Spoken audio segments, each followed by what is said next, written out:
Αυτός είναι ένας βυρμανέζικος πίθωνας, αλμπίνο. Είναι πολύ ήρεμο ζωάκι.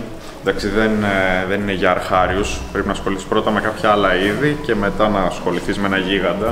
Γιατί καλώς ή κακώς είναι στην πεντάδα με τα μεγαλύτερα φίδια του κόσμου.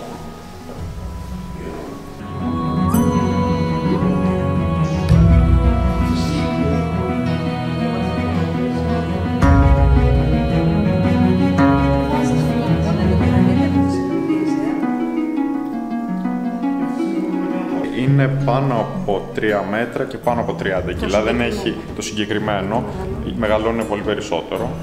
Κάποια του είδους μπορεί να φτάσουν και πάνω από 6 μέτρα. Είναι θηλυκιά, είναι πολύ καλή, ήρεμη.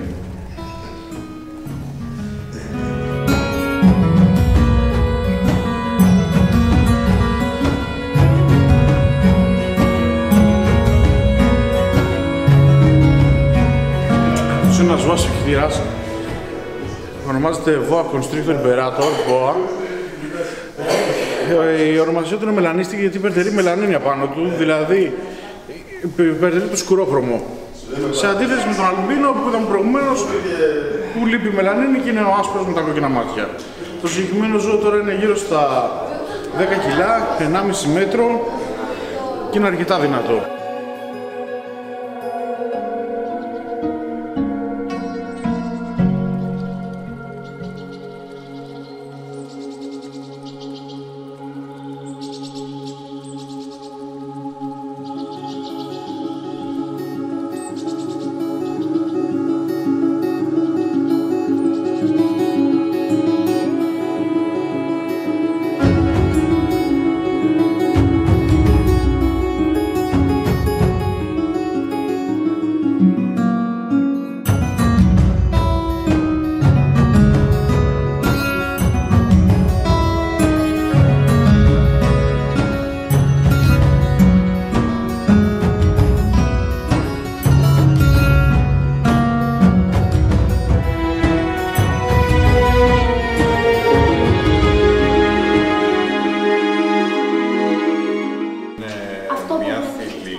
Δικτυωτός πίθωνας, θηλυκός δικτυωτός πίθωνας, είναι περίπου 5,5 μέτρα.